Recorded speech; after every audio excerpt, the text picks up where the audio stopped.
Hey guys, we're here today with Mr. Dan Grimm, and he's got this cute little baby behind it. Honestly, it's the first time I've seen it, so I thought, what the hell, we're right here. We will do a quick video because it's got some unique features. Dan, tell us what you got. Well, this is a GT500 made by QUICKSILVER.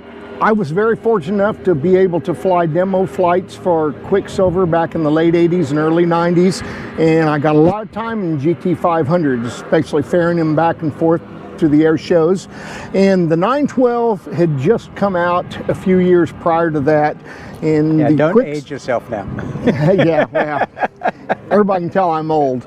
And QUICKSILVER was actually considering putting the 912 on the GT500, but they weren't actually that part to do R&D yet. So thanks to Ronnie Smith at South Mississippi Light Aircraft and Paul Mather at M Squared, they helped me get together a plan, and I was told this was the first privately owned GT500 with 912 power. There were two others that some dealers had put together, and I kind of learned from things that they did and saw things they liked.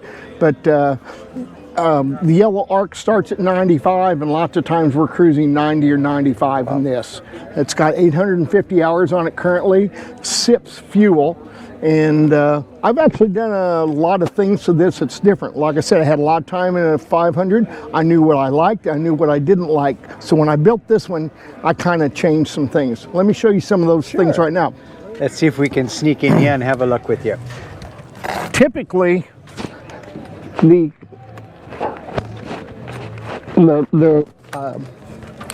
master switch and the starter switch is going to be on the right hand side.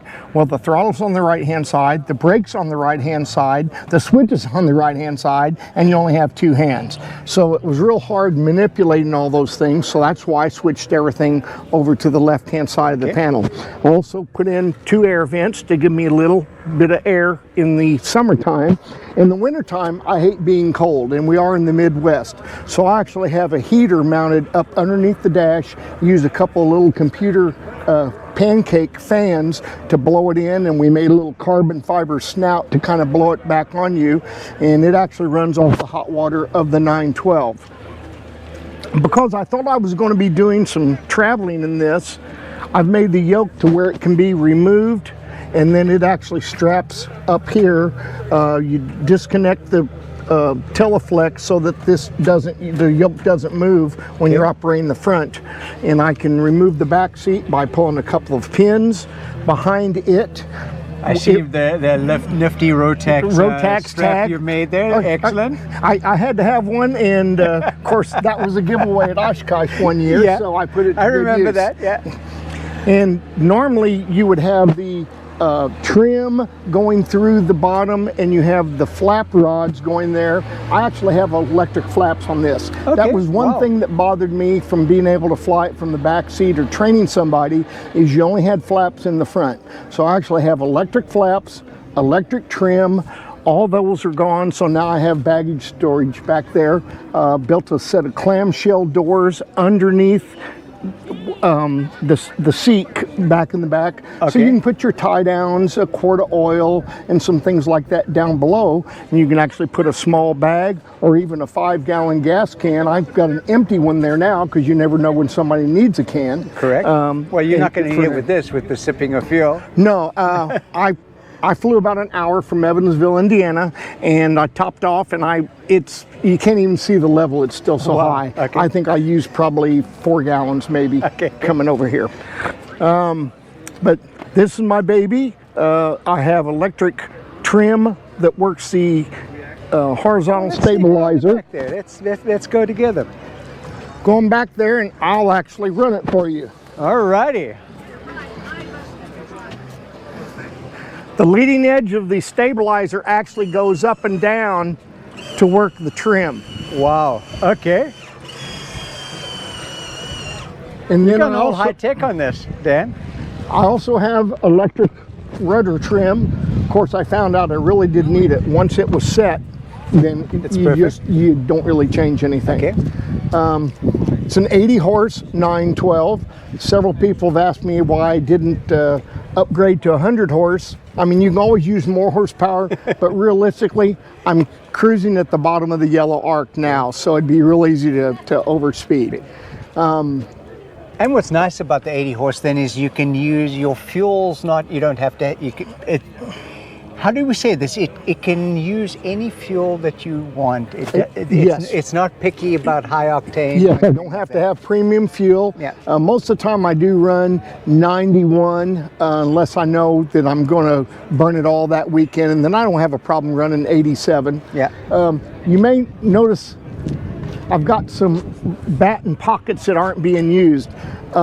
Quicksilver wouldn't make me a custom sail like I wanted, so we went ahead and ordered a standard sail, and Mark Smith with Tri-State Kite Sails got with me and helped me, and we literally ripped the stitching out for the leading or the trailing edge. Okay. And we added battens. I wanted twice as many. So everywhere you see a pocket that's not being used, okay, we added the ones on each side of that to make it stiffer. And then, of course, it's got clear coat on it. Okay. And amazingly enough, a gentleman named Steve Martin from Mount Vernon, Illinois, did the clear coating process for me. Alrighty. Because he was a body man. But I mean, so how long have you had it for? I started the build in 95, and life got a little busy. I didn't actually finish it until 99, unfortunately. Okay.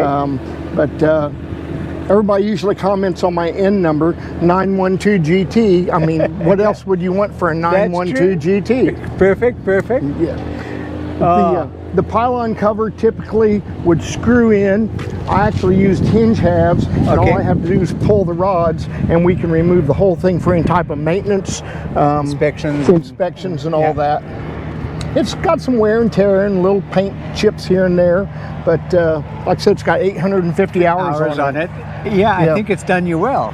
Oh, it has. This is my baby. I've considered selling it and maybe moving on to something else, but on those nice evenings where you just want to get out and go somewhere within 50 miles, I mean, you just buzz down the road and come back, and it's just it'd be hard to live without it, really. No, and you're so attached to her now, right? So that's good. Dan, thank you so much for showing us your baby, and wow, all those years and she's still going strong. Yeah, absolutely. So thank you so much. Thank you. Have a good day.